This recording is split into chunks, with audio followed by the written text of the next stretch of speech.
الرجیم بسم اللہ الرحمن الرحیم وبہ نستعین وهو خیر المعین صلی اللہ علی سیدنا محمد وآلہ الطاہرین اللہم صلی علی محمد وعلی محمد.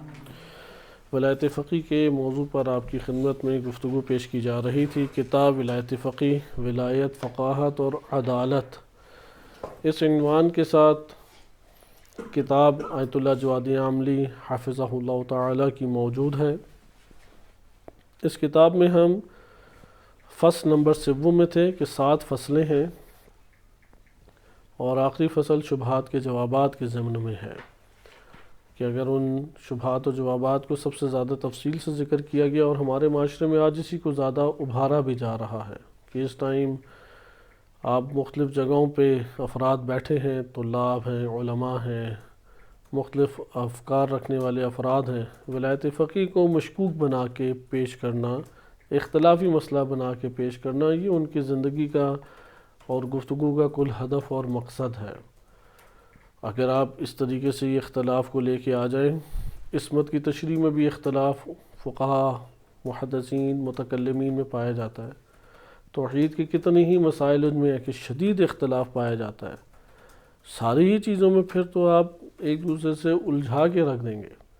اور ایک عجیب چیز جو ہمیں تعجب آور چیز نظر آتی ہے کہ ہمیں میڈیا پہ عام طور پہ وہ افراد ولایت فقی کے خلاف بولتے نظر آتے ہیں جو سارے کے سارے بیٹھے ہیں یا برطانیہ امریکہ میں یا جرمنی وغیرہ یورپ کے ممالک میں بیٹھے ہیں، اور وہاں سے وہ ان کا مرکز جو ہے اور ان لوگوں کے بولنے کے جو اسباب ہیں وہ غرب کی جانب سے مہیا ہیں. لہذا یہ قابل توجہ چیز ہے کہ آخر کیوں ولایت فقی کے موضوع کو ہی مشکوک کر کے بیان کیا جائے. پھر بولنے والے افراد بھی کہاں پہ ہیں؟ مراکز کفر و شرک. اس وقت جو شیاطین کے مراکز ہیں ان میں بیٹھ کے وہ ولایت فقی کے خلاف بول رہے ہیں، اور پھر وہ موضوعات اٹھاتے ہیں جو تشیع کو ضعیف کریں، مکتب تشیع کو ضعیف کریں. کون سی تشیع؟ وہ تشیع کہ جو بارہا مرتبہ اس 100 سالوں میں بارہا مرتبہ وہ مسلسل استعمار کو شکست دے رہی ہے. وہ تشیع نہیں جو رسمی ہے، وہ تشیع نہیں کہ جو گلی کوچے میں رسم کے طور پہ ایک انجام پاتی ہے. وہ تشیع جو مبارزہ رکھتی ہے، وہ تشیع کہ جو رزم کی صورت میں ہے، صرف ایک رسم کی صورت میں نہیں ہے، بزم کی صورت میں نہیں ہے، رزمی اور ایک حماسی صورت اختیار کیے ہوئے اور حق کا علم بردار ہے اور باطل کے ساتھ ٹکراؤ میں، اور باطل کو مسلسل شکست دیے جا رہا ہے. اپنے قلت افراد، قلت وسائل کے باوجود یہ حق جماعت مسلسل اسے شکست دیے جا رہے ہیں. ان لوگوں کو وہ ضعیف کرنا چاہتے ہیں. تو یہ ولایت فقی کے جو ساتھ سلوک ہے یہ واقعاً ایک تعجب آور سلوک ہے. ہماری گفتگو یہاں پہ جو ہے اس میں اصل مقصد وہ کسی کو جواب دینا یا کسی فرد کی بیجا حمایت کرنا نہیں ہے، بلکہ اصل مقصد اس موضوع کی علمی تحقیق ہے. ہاں، دلیل کے ساتھ بات کی جائے، پہلے موقف کو تو سمجھا جائے کہ کیا ان بزرگان نے کہا ہے. آیت اللہ جوادی عاملی، آیت اللہ مصباح یزدی، اسی طرح فقہاء کرام ہیں جو انہوں نے اس بارے میں بات کی ہے. امام خمینی رحمۃ اللہ علیہ نے، یا رہبر معظم فقہاء میں شمار ہوتے ہیں، شہید باقر الصدر فقہاء میں شمار ہوتے ہیں، انہوں نے اس موضوع کے اوپر قلم اٹھایا. خود آیت اللہ جوادی عاملی مرجع تقلید ہیں، فقہاء میں شمار ہوتے ہیں. لہٰذا دلیل کے ساتھ ہم اس کو لیں. ہم گزشتہ درس میں، کیونکہ یہ جو فصل 7 ہے ضرورت ولایت فقی، یہ اصل ولایت فقی کے نظریے کی آپ جڑ کہہ سکتے ہیں، جان ہے. اگرچہ یہ بھی پہلی 2 فصلوں کے اوپر مبتنی ہے. جو پہلی 2 فصلوں کو نہیں صحیح جانتا وہ فصل 7 بھی صحیح نہیں جانتا. فصل 7 میں ہم دلائل پڑھ رہے ہیں مسلسل آیات و روایات سے، اگرچہ عقلی اس کے مبانی پہلی 2 فصلوں میں ذکر کر دیے گئے. فصل 7 میں ہماری یہ بحث چل رہی تھی کہ ولایت فقی کلامی بحث ہے یا فقہی بحث. ہم نے اس کو پھر مطالعہ کیا کہ آخر ہمارے پاس کیا تقسیم بندی ہے کسی بحث کے بارے میں کہ کلامی یا فقہی. تو یہ نتیجہ ہم نے نکالا، اگر کوئی بحث اللہ تعالیٰ کی ذات، صفات اور افعال سے متعلق ہو تو وہ کلامی بحث کہلائے گی، اور اگر کوئی بحث وہ مکلف کے فعل سے تعلق رکھتی ہے، اس کے وظیفے اور ذمہ داری سے تعلق رکھتی ہے، تو کیا کہلائے گی؟ فقہی بحث۔ مثلا نبی اکرم صلی اللہ علیہ وسلم کا اللہ سبحانہ وتعالیٰ کے حکم پر امیر المومنین علیہ الصلوۃ والسلام کو پوری امت کا سربراہ اور حاکم قرار دینا اور رہبر قرار دینا، یہ کیا ہے؟ کیونکہ فعل الہی ہے کہ دستور اللہ کی طرف سے ہے کہ تعین کرو امامت میں امام علی علیہ الصلوۃ والسلام کا، تو یہ کیا کہلائے گی؟ بحث کلامی۔ لیکن اس کا اعلان کر دو، یہ تمہاری ذمہ داری، اگر یہ اعلان نہ کیا تو گویا کہ فما بلغت رسالتہ، تو آپ نے اپنے گویا کہ کوئی رسالتک یا کوئی آپ نے رسالت کا عمل انجام نہیں دیا۔ تو یہاں پہ سوال یہ پیدا ہوتا ہے کہ یہ جو جملہ ہے کہ اگر آپ نے یہ کام نہ کیا کہ آپ نے پھر اللہ کی رسالت کو نہیں پہنچایا، صحیح ہے، فما بلغت رسالتہ، کہ آپ نے اس کی رسالت اور اس کا پیغام تبلیغ نہیں کیا، یہ وظیفہ ہے یا نہیں؟ بس اعلان یہ بھی کلامی بحث آ جائے گی، یہ فقہی نوعیت کی بحث قرار پا جائے گی۔ آئے اب ہم دیکھتے ہیں ولایت فقیہ میں کیا ہے۔ ولایت فقیہ میں ہم نے پھر گزشتہ درس میں یہ مطالعہ کیا کہ یہ بحث ابتدا میں فعل الہی سے تعلق رکھتی ہے، جیسا کہ نبی صلی اللہ علیہ وسلم کی اس دنیا سے رحلت جب ہو رہی ہے تو یہ مسئلہ درپیش آیا کہ امت کے اندر کون حاکم اور سربراہ ہوگا، کون اس ریاست کا حاکم ہے، کون اس ریاست کے اوپر خلیفہ ہے۔ اہل سنت کہتے ہیں کہ اللہ نے کوئی دستور نہیں دیا، شیعہ کہتے ہیں کہ نہیں، نبی صلی اللہ علیہ وسلم نے حاکم مقرر کیا ہے، درست۔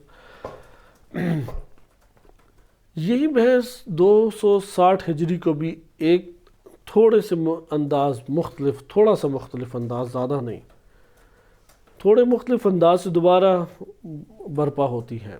امام زمان عجل اللہ تعالی فرجہ شریف جب غیبت صغری اور کبریٰ میں منتقل ہو رہے ہیں، غیبت صغری اختیار کی جا رہی ہے یا غیبت کبریٰ اختیار کی جا رہی ہے، تو ادھر امت اور معاشروں کی سربراہی کے لیے کوئی فرد ہے کہ جو رہبریت کرے، مدیریت کرے، حاکمیت کا جو ہم ایک فلسفہ رکھتے ہیں اس کے مطابق حاکم قرار پایا جا سکے، یا کوئی بھی نہیں ہے ایسا؟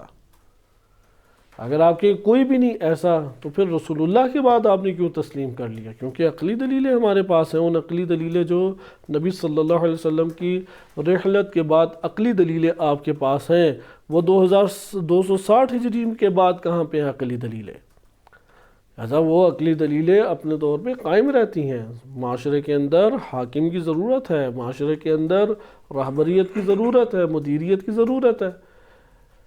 اب اگر یہ تفکر ہمارے ہاں جو ایک بن گیا، کیونکہ تشیع کے اندر تقیہ کی جو صورتحال آئی اور 3-4 صدیاں دبایا گیا شیعت کو، امام حسین علیہ السلام کے بعد بھرپور طریقے سے تشیع کو دبایا گیا، اور تشیع کھلی ہے صحیح طریقے سے 6 صدی ہجری میں۔ خواجہ طوسی رحمۃ اللہ علیہ کے دور میں بڑے پیمانے پہ وہ کھلنا شروع ہو گئی، اگرچہ اس سے پہلے بعض خطوں میں یہ گنجائش موجود تھی کہ تشیع کھل جائے اور آزادانہ طور پہ وہ اپنے عبادات اور مراسم کو اور اپنے نظریات اور افکار کے انجام دیتے تھے، جیسے شیخ مفید رحمۃ اللہ علیہ کا دور ہے۔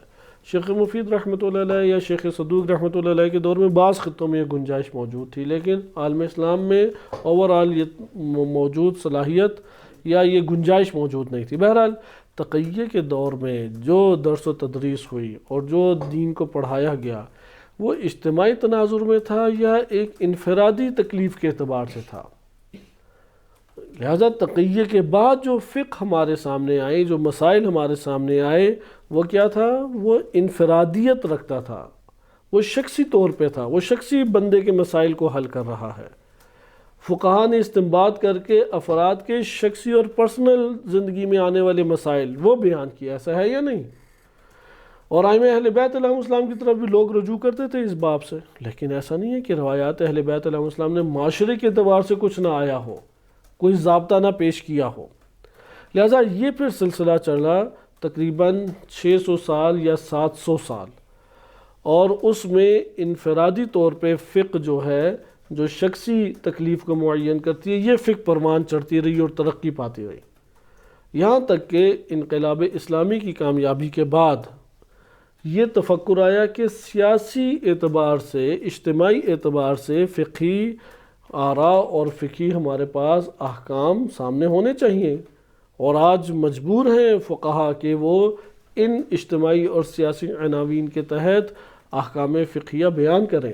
اس سے پہلے آپ کو مثلا بارڈر پہلے تھا ہی نہیں کہ اربعین اتنا پرشکوہ اور اتنا بہترین کبھی بھی نہیں برپا ہوا، تو بارڈر کے یہ مسائل کہ میں حدود کو بغیر اجازت کے پار کر جاؤں، اب اس کے اوپر براہ راست آپ کے پاس کوئی حدیث ہے؟ کوئی حدیث آپ کے پاس نہیں ہے، فقہا کو یہ مسئلہ پہلے پیش نہیں ہے، لیکن آج کے دور میں آیا جائز ہے یا ناجائز ہے؟ وہ فقہا کہ جو قائل ہیں کہ انفرادی فقہ ہی کے اوپر انہوں نے تمام علمی اپنی عمارت کو تعمیر کیا، انہوں نے بھی اس انداز سے سوچنا شروع کیا، اور اس انداز سے پھر استنباط کیا اور بتایا کہ قوانین کی خلاف ورزی کرتے ہوئے بغیر قانون کے بغیر آپ بارڈر کراس، مسائط اللہ سیستانی کا اسی طریقے سے فتویٰ ہے، اور دیگر رہبر معظم کا بھی اسی طریقے سے ہے کہ آپ ایران عراق بارڈر نہیں طے کر سکتے، نہیں پار کر سکتے قانون کی خلاف ورزی سے۔ بعض ممکن ہے فقہا اپنے اس دور میں وہ انفرادی فقہ کو مد نظر رکھتے ہوئے گنجائش پیدا کریں، لیکن آپ دیکھتے ہیں آیت اللہ سیستانی کے فتاویٰ کتنے یکسر مختلف ہو گئے، اجتماعی دنیا میں فتاویٰ ہیں، سیاسی دنیا میں فتاویٰ ہیں، داعش کے خلاف جہاد کا فتویٰ ہے، عراق کے اندر جو تیل وغیرہ اور دیگر جو معدن ہیں اور وسائل زندگانی ہیں وہ عراقیوں کے لیے پہلا حق انہوں نے قرار دیا، اور اس طرح کی بہت جدت ایک فتاویٰ میں نظر آتی ہے کہ کئی کتابیں اب افکار و فقہی آراء کے عنوان سے آیت اللہ سیستانی کے عربی زبان میں چھپ چکی ہیں۔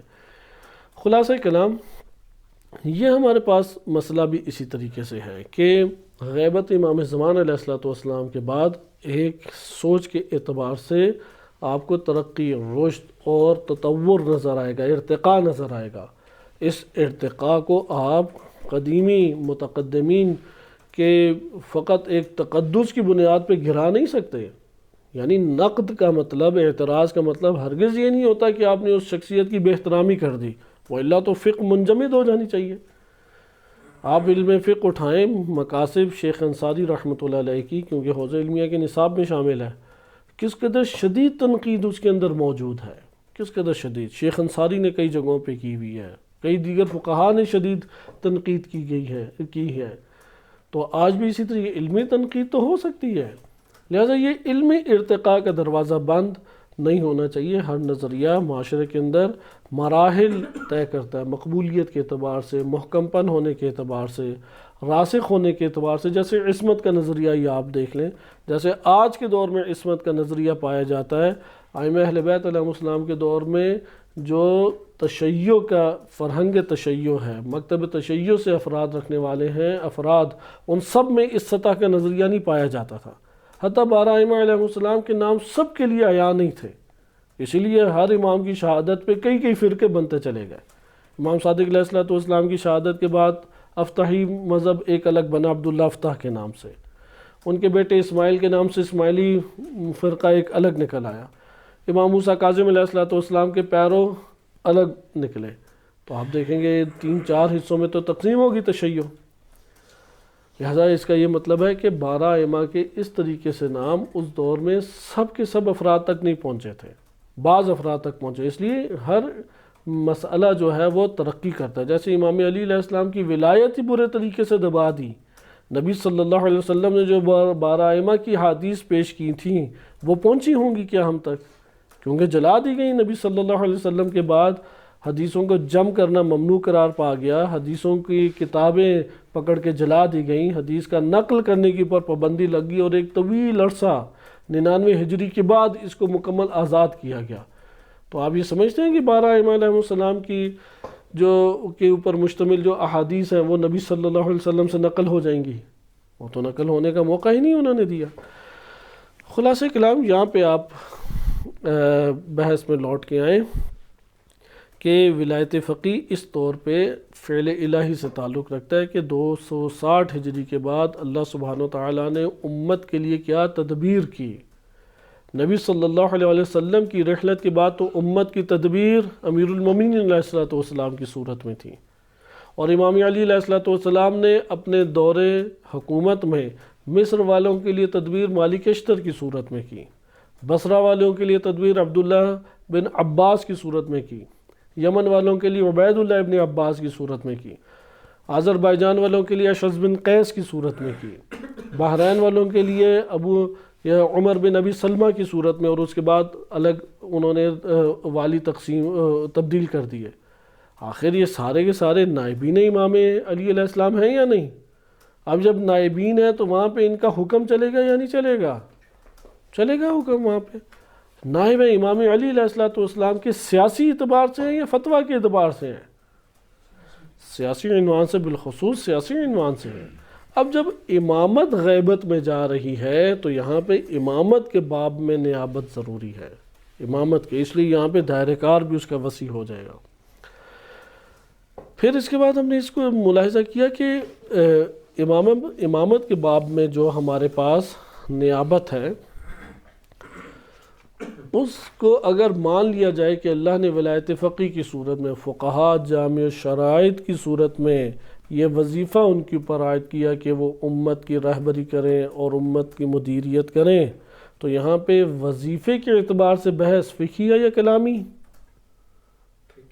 فقہی بحث ہے، اس لیے اسے علم فقہ میں ڈسکس کیا جائے گا۔ پھر علم فقہ میں بھی واجب ہے فقیہ با شرائط کے اوپر یا واجب نہیں؟ آیت اللہ خوئی رحمۃ اللہ علیہ اور ان بزرگان نے در حقیقت اس پہلو سے کیا، انہوں نے یہ نہیں کہا کہ جو کرے گا حرام کام کیا، نعوذ باللہ، نہیں، ذمہ داری ہے یا نہیں فقی کی؟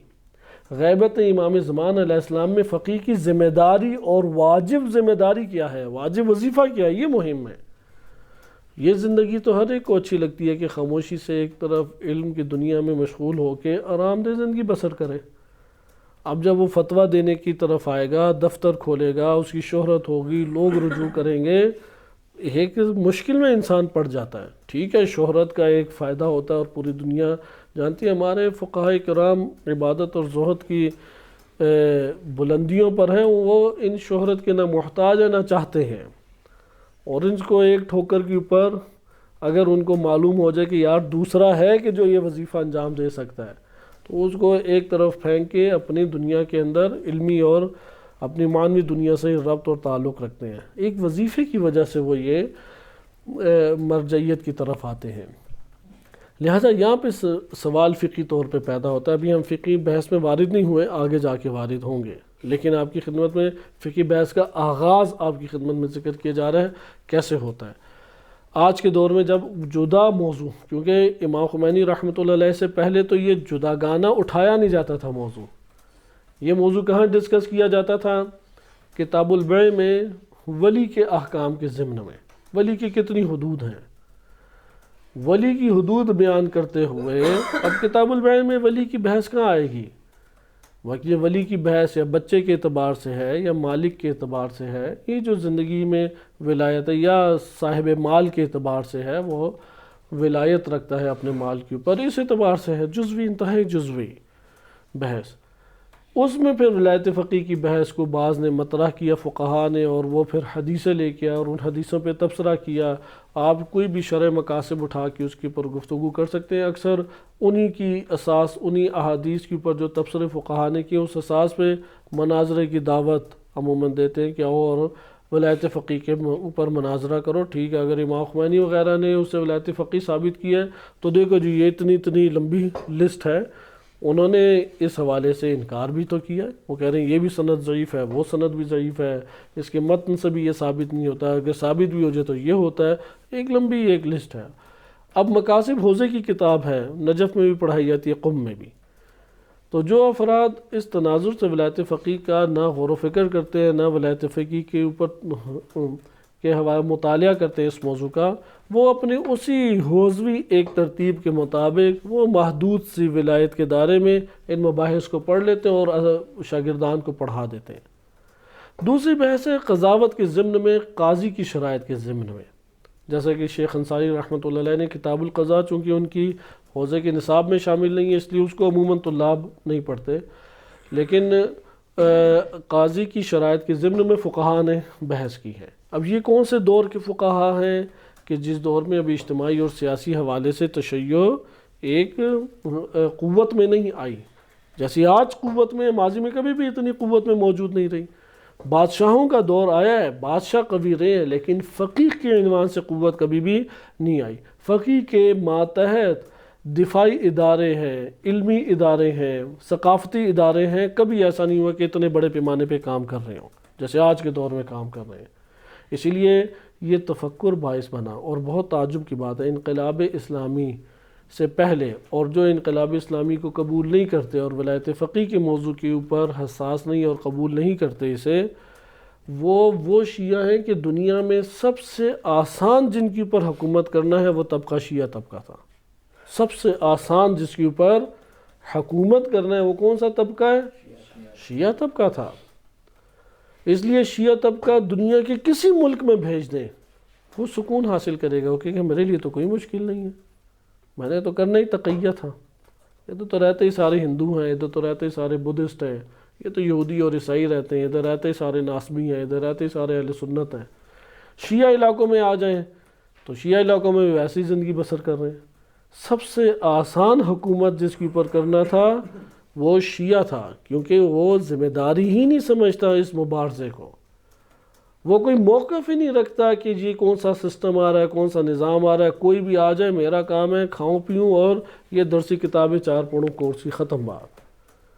اس لیے آپ یہ دیکھیں کہ جو آیا اس نے آ کے حکومت کی۔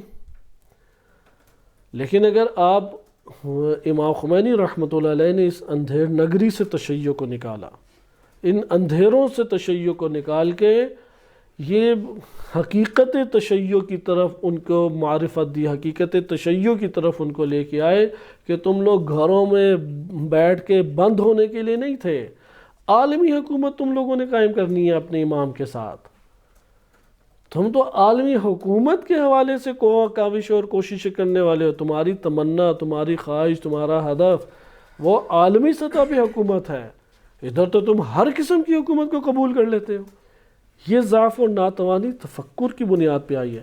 اس لیے آج کے دور میں بعض یہ چاہتے ہیں، اب امریکہ اور اسرائیل اور برطانیہ غرب کو بڑے گہرے طور پہ یہ تجربہ ہے کہ ایک معاشرے سے دین کیسے غائب کرنا ہے، دینداروں کے ذریعے سے ہی، دینداروں کے ذریعے سے دین کو کیسے غائب کیا جائے، انہیں یہ معلوم ہے، لہٰذا وہ سیکولرزم کو ترویج دیتے ہیں کہ دین اپنے گھر میں رکھو، جیسے مرضی رکھو، ٹیڑھا دین ہے، سیدھا دین ہے، اس سے کیا غرض ہمیں تو کوئی غرض نہیں ہے، جو مرضی تم گھر میں بیٹھ کے کرو، 4 دیواری میں جو تم نے کرنا ہے وہ کر لو۔ لیکن دیکھو دنیاوی، سیاسی، اجتماعی مسائل میں دین کو دخل نہیں دینا۔ ولایت فقیہ کا مطلب یہ ہے کہ سیاسی اجتماعی مسائل میں دین کو دخل دیا جائے۔ ولایت فقیہ کے انکار کا مطلب ہی یہ ہے کہ آپ اجتماعی اور سیاسی اعتبار سے کوئی دخل نہیں دے سکتے، آپ کا کام صرف یا حسین کرنا ہے، زیارات کرنا ہے، حج اور عمرہ کرنا ہے، بس انجام دیں گے، ورنہ مدرسوں میں بیٹھ کے آپ وہی پرانی دور کی 400 سال پرانی، 200 سال پرانی نصاب کی کتابیں پڑھائیں۔ لہٰذا وہ جان کے پسماندہ رکھنا چاہتے ہیں، فکری طور پہ، عملی طور پہ کچھ نہ کر سکے، طالب علم یعنی کچھ بھی نہیں کر سکتا، لکھنے کا صحیح طریقہ کار بھی نہیں آتا۔ آج کل بارڈر پہ یہ تانے دیتے ہیں جو یہ آ رہے ہیں پاکستان سے ایران، وہ جو بیٹھے ہوئے ادھر انٹرویو لمبے لمبے لیتے ہیں، کیا مسلسل تانے دیتے رہتے ہیں، تمہیں تو لکھنا بھی نہیں آتا، یہ کیسا تم لکھ رہے ہو۔ خیر ان کے بیجا تانے چھیڑنے کے لیے، لیکن اصل میں وہ یہی دیکھنا چاہتے ہیں، وہ ایسا فرد دیکھنا چاہتے ہیں جسے لکھنا نہ آئے اور دنیا میں مولوی ہو، شیعوں میں بھی سنیوں میں بھی، یہ سب شیعوں کے ساتھ نہیں ہے، وہ ایسا مولوی دیکھنا چاہتے ہیں جسے گلی بھی سیدھی نہیں کرنے آتی، جس کو یہ بھی نہیں خیال آتا کہ گھر میں یار میں کوئی گلی نکال لوں، کوئی کنواں کھود لوں، کچھ بھی نہیں، ذہن چلتا ہی نہیں ہے، ذہن معاف ذہن کا مالک ہے، وہ اس سطح کے اوپر پہنچانا چاہتے ہیں۔ لیکن اس سطح سے امام خمینی رحمۃ اللہ علیہ نے نکالا، اور بعض ایسے افراد بیٹھے ہیں کہ انہوں نے کام ان کا یہ ولایت فقیہ کو مشکوک کر کے استعمار کو حوصلہ دیں، قوت فراہم کریں تاکہ آ کے یہ پسماندگی دوبارہ امت اسلامیہ کو میسر آ جائے۔ لہٰذا یہاں پہ وظیفے کا تعین کرنا ضروری ہے۔ یہاں پہ یہ بحث ابھرتی ہے فقی کا وظیفہ کیا ہے۔ آیت اللہ خوئی رحمۃ اللہ علیہ اس بات کے قائل ہیں فقی کا وظیفہ فقط اور فقط فتویٰ دینا ہے بس، اور اگر وہ کچھ کر سکتا ہے تو امور حسبیہ کے باب میں بعض حصے جہاں پہ اس کا تاثیر پائی جاتی ہے وہاں پہ اس کی ولایت ہے، وہ اس کی شرعی ذمہ داری ہے، اس کے علاوہ شرعی ذمہ داری نہیں ہے اس کی۔ امام خمینی رحمۃ اللہ علیہ اس کے برعکس فرماتے ہیں کہ فقی کی واجب ذمہ داری یہ ہے کہ وہ معاشرے کے اندر اللہ کے قوانین کو اجرا کرے، نافذ کرے، اس کی حفاظت کرے، مسلمانوں کے حدود کی حفاظت کرے۔ یہ فقی کی ذمہ داریوں میں سے ہیں کہ اللہ سبحانہ وتعالیٰ کے قوانین کو متعارف بھی کرائے اور اس قوانین کو اجرا کرنے کی قوت بھی حاصل کرے۔ اگر اس کے پاس قوت نہیں ہے تو قوت اور وسائل کو حاصل کرنے کے لیے تگ و دو کرے۔ یہ امام خمینی رحمۃ اللہ علیہ اس تفکر کے حامل تھے۔ لہٰذا اب یہاں پہ اختلاف آ جاتا ہے، فقی کی کیا ذمہ داری ہے شرعی؟ آیا فتویٰ دے، آیا قضاوت کرے، آیا امور حزبیہ کے اعتبار سے مدیریت کرے؟ جیسے اگر کوئی یتیم ہے، فقیر ہے، کسی کا مال مجہول ہے، کون ہے اس کا والی؟ وہ کہتے ہیں حاکم شرع، یعنی فقیہ نامدار جو مجتہد یا مرجع تقلید ہے۔ تو آپ نے دیکھا فقہ میں پھر اس باب سے بحث ہوتی ہے۔ فقہ میں اس جانب سے پھر آج کے دور میں جب موضوعاتی بحث آ گئی ولایت فقیہ پہ، تو کہاں سے بحث آ رہی ہے؟ ولایت فقیہ میں اس جہت سے بحث شروع ہو گئی، وَإِلَّا ولایت فقیہ میں اس جہت سے بھی بحث نہیں تھی۔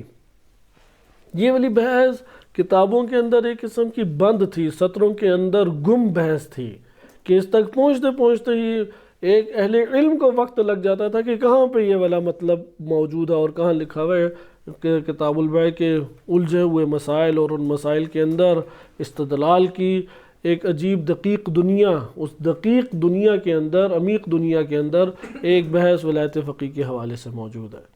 اس کو امام خمینی رحمۃ اللہ علیہ نے عملی صورت دے دی۔ یہ واقعاً ایک امام زمان علیہ السلام کے معجزات میں سے ایک معجزہ ہے، گویا کہ معجزات میں سے ایک معجزہ ہے کہ اپنے نائب کی حکومت کو انہوں نے آشکار کر دیا۔ وَإِلَّا یہ بس میں نہیں ہے کہ ایک نظریہ اتنی تیزی سے وہ عملی صورت اختیار کر لے۔ عملی صورت اختیار کرنے کے لیے بہت ایک طویل عرصہ چاہیے۔ آئیں اب ہم آگے چلتے ہیں۔ یہ تو ہمارے وظیفے کے اعتبار سے بحث ہو چکی۔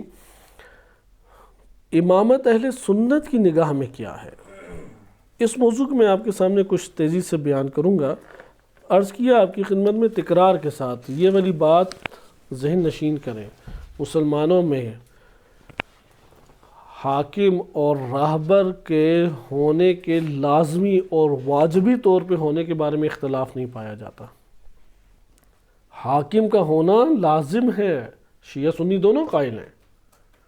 حاکم کے بغیر معاشرہ نہیں ہوگا، خلیفہ کے بغیر معاشرہ نہیں ہوگا، راہبر کے بغیر معاشرہ نہیں ہوگا۔ شیعہ سنی دونوں اس بات کے قائل ہیں، یعنی ضرورت امامت کے اعتبار سے شیعہ سنی میں کوئی اختلاف موجود نہیں ہے۔ اس چیز کو دوبارہ تکرار آپ کی خدمت میں کیا جائے، ضرورت امامت و خلافت کے اعتبار سے شیعہ سنی میں اختلاف نہیں ہے۔ کہاں پر اختلاف ہے؟ تعیین امامت و شرائط امام کی کیا شرائط ہے اور امام کا تعین کیسے کیا جائے، اس کے اوپر اختلاف ہمارے پاس موجود ہے۔ واضح ہے یہ بات؟ میں آپ کی خدمت میں شیعہ سنی کتب سے اس مسئلے کو تیزی سے بیان کرتا ہوں، کیونکہ آیت اللہ جوادی عاملی حافظہ اللہ تعالیٰ نے اپنی اس کتاب میں جو درج کیا ہے اس کے تو 3-4 نکات ہیں۔ وہ نکات پہلے عرض کر دوں، پھر تحقیقی مطلب آپ کے سامنے پیش کیا جاتا ہے۔ ان کی نظر یہ ہے کہ اہل سنت میں چونکہ معتزلہ اور اشاعرہ یہ 2 طبقات معروف طبقات میں سے ہیں، کلامی تقسیم ہے اشاعرہ اور معتزلہ۔ فقہی تقسیم اہل سنت کی کیا ہے؟ مالکی، شافعی، حنبلی، حنفی، مالکی، شافعی اور حنبلی۔ دنیا میں عدد کے اعتبار سے حنفی زیادہ ہیں، عدد کیونکہ تعداد حنفی اور مالکی، شافعی اور حنفی یہ 3 سب سے زیادہ، حنبلی سب سے کم ہے۔ یہ فقہی تقسیم ہے۔ ایک تقسیم ان کی ہے کلامی تقسیم ہے۔ کلامی تقسیم آج کے دور میں 3 ان کے فرقے پائے جاتے ہیں اہل سنت کے عنوان سے، اگرچہ تینوں ایک دوسرے کو سنی نہیں مانتے، یہ ایک الگ بحث ہے، لیکن 3 کلامی اعتبار سے پائے جاتے ہیں۔ حضرت ابوبکر کی خلافت کی اساس پہ کہ جو حضرت ابوبکر کو پہلا خلیفہ مانتا ہے وہ سنی، جو امام علی علیہ السلام کو پہلا خلیفہ مانتا ہے اور حضرت ابوبکر کی خلافت کا انکار کرتا ہے وہ شیعہ۔ تو شیعہ اس دنیا کے اندر یہ ہمارا علم کلام اور عقائد میں یہ تقسیم کی اساس اس بنیاد پر ہے۔ تو اہل سنت آج کے دور میں اشاعرہ، ماتریدیہ اور حنابلہ میں تقسیم ہوتے ہیں، لیکن قدیمی طور پہ معتزلہ اور اشاعرہ اور حنابلہ تھے۔ حنابلہ وہی اہل حدیث ہیں جنہیں آپ وہابی سے بھی تعبیر کرتے ہیں۔ یہاں پہ انہوں نے اشاعرہ اور معتزلہ کی بات کی۔ وہ یہ کہتے ہیں کہ اہل سنت میں اشاعرہ اور معتزلہ ہر دو اس بات کے قائل ہیں کہ اولاً امامت و خلافت فقہی مسئلہ ہے، عقائدی مسئلہ نہیں ہے، فقہی مسئلہ ہے۔ یہی سوچ بہت سارے آج کے دور میں شیعہ بھی رکھتے، ولایت فقیہ فقہی مسئلہ ہے، عقائدی مسئلہ یا عقائد کی جزیات میں سے مسئلہ نہیں ہے، فقہی مسئلہ ہے۔ یعنی سیاسی امور کو وہ کہتے ہیں فقہی مسائل میں سے، سیاسی رہبریت کو کہتے ہیں، سیاسی مدیریت کو اہل سنت کا کیا نظریہ ہے؟ فقہی مسئلہ ہے۔ اور اللہ سبحانہ و تعالیٰ پہ لازم نہیں ہے کہ نبی صلی اللہ علیہ وسلم، یہ دوسرا نقطہ ہے، اہم نقطہ، اور اللہ سبحانہ و تعالیٰ کے اوپر لازم نہیں ہے، ضروری نہیں ہے اللہ کے لیے کہ وہ نبی اکرم صلی اللہ علیہ وسلم کے بعد کسی کو راہبر یا حاکم یا پوری امت کا جو قائد اور خلیفہ قرار دے۔ اللہ کے اوپر یہ لازم نہیں ہے، اگر ہوتا تو اللہ تعالیٰ حکم دے دیتا، اور حکم دیتا تو نافذ العمل ہوتا، لیکن اللہ نے حکم بھی نہیں دیا اور لازم بھی نہیں ہے، بلکہ یہ وظیفہ ہے لوگوں کا۔ چونکہ یہ فعل مکلفین ہے اس لیے فقہی مسئلہ ہے، لوگوں نے انتخاب کرنا ہے حاکم کا، اور لوگوں نے اپنا رہبر خود چننا ہے اور اس کے مطابق زندگی بسر کرنی ہے۔ البتہ یہ یاد رکھیں کہ انتخاب کے اعتبار سے قوانین اس نے نہیں بنانے، قوانین اللہ کے ہیں۔ اہل سنت بھی اس کا یقین رکھتے ہیں، قوانین بھی کس کی جانب سے ہیں؟ اللہ کی جانب سے۔ شریعت بھی کس کی ہے؟ نبی صلی اللہ علیہ وسلم کی۔ اور شرائط بھی انہوں نے، اب شرائط پہ بڑا اختلاف ہے اہل سنت میں کہ وہ رہبر کی کیا شرائط ہوں اور اس کا حکومت بھی کیسے قائم ہو، اس کے اوپر بھی ایک بڑی بحث ہے۔ وہ لشکر کشی کے ذریعے بھی جائز سمجھتے ہیں۔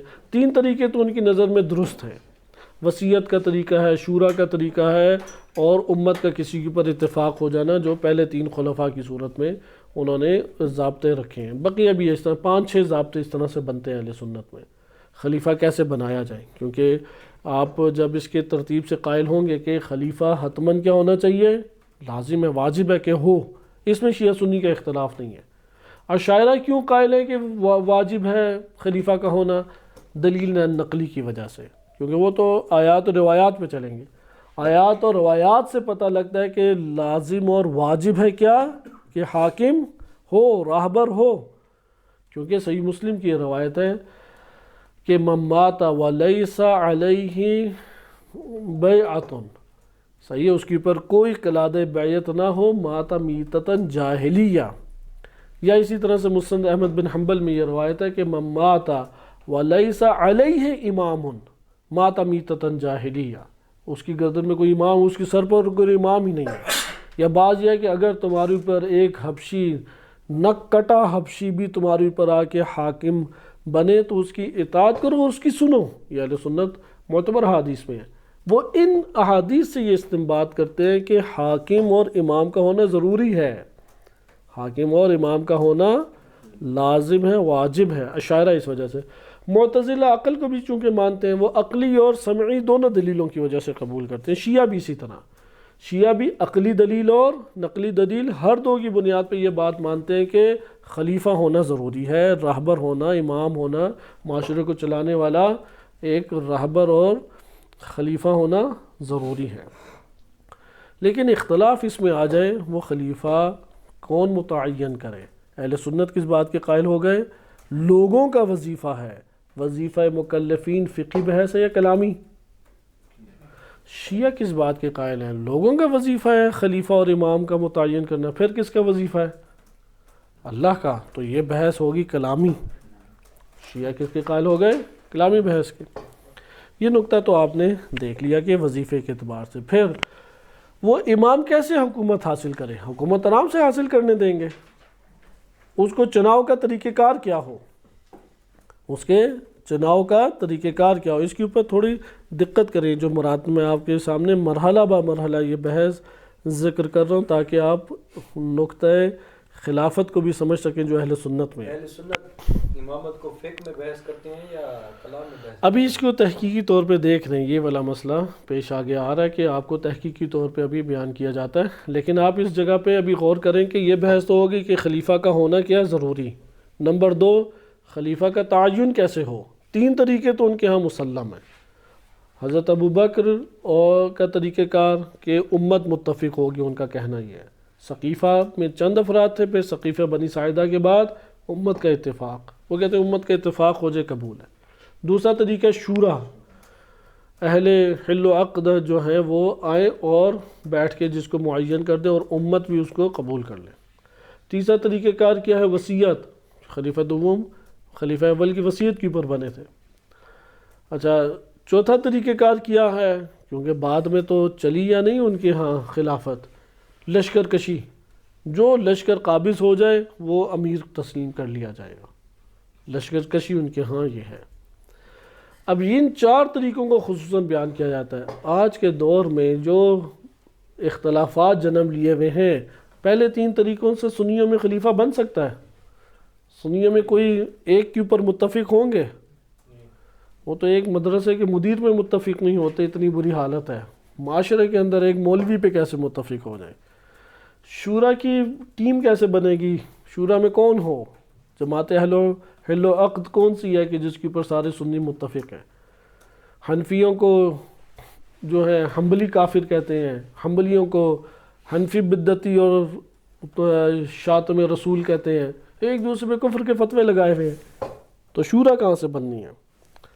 تیسرا طریقہ کار کیا ہمارے پاس ہے؟ وصیت. کوئی پہلا آئے تو دوسرے کو وصیت کرے گا نا. وصیت کا طریقہ کار بھی نہیں ہے. تو آج آ کے کون سا طریقہ رہ جاتا ہے؟ لشکر کشی. اس لیے وہ لشکر بناتے ہیں داعش کے نام پہ، طالبان کے نام پہ. ان کے پاس اس وقت حل ہی ایک ہے کہ شیعوں کو بھی دباؤ اور جو اپنوں میں گھسے ہوئے ہیں ان سب کو بھی دباؤ. تو لشکر بنا کے پھر اب وہ آنا چاہتے ہیں.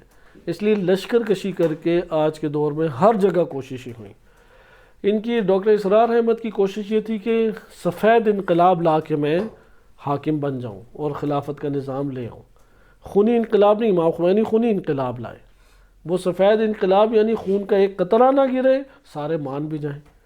تو وہ پھر تقریریں انسان کرتے کرتے اس دنیا سے رخصت ہو جاتا ہے. خونی انقلاب آپ نہیں چاہتے، سفید انقلاب میں تو یہی صورتحال ہے.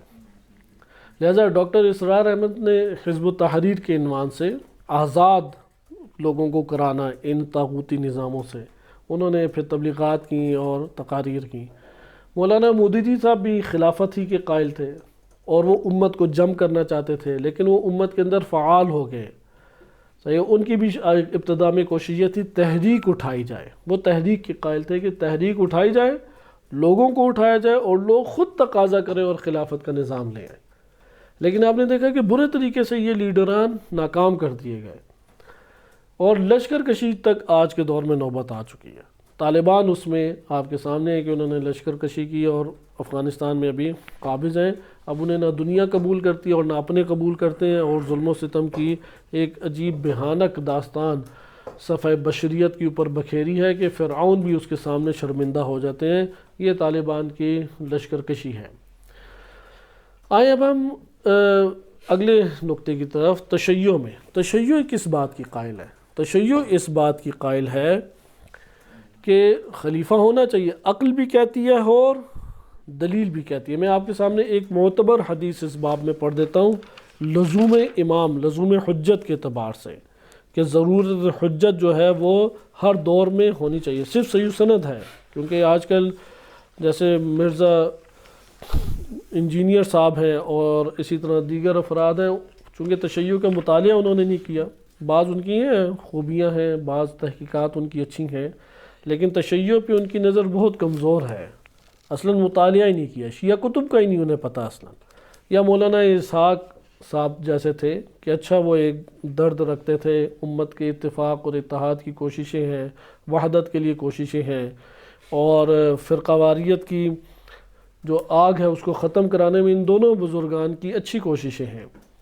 لیکن مولانا اسحاق مدنی صاحب نے بھی تشیع کا اصلاً صحیح مطالعہ نہیں کیا ہوا تھا. نہج بلاغہ پہ وہ خود دعویٰ کرتے تھے، میں نے کئی دفعہ پڑھی یہ وہ فلاں، نہج بلاغہ میں ہی ایک طرفہ باتوں کو پیش کرتے تھے.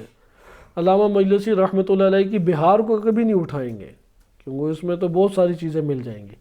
میرات العقول کو اٹھائیں گے، لیکن میرات العقول کی الکافی کے اوپر علامہ مجلسی نے جو حکم لگایا اس میں بھی چن چن کے صرف وہ حدیثیں لائیں گے کہ جو شیعہ معاشرے میں عام ہیں اور ضعیف ہیں، کتاب میں ضعیف لکھی ہیں.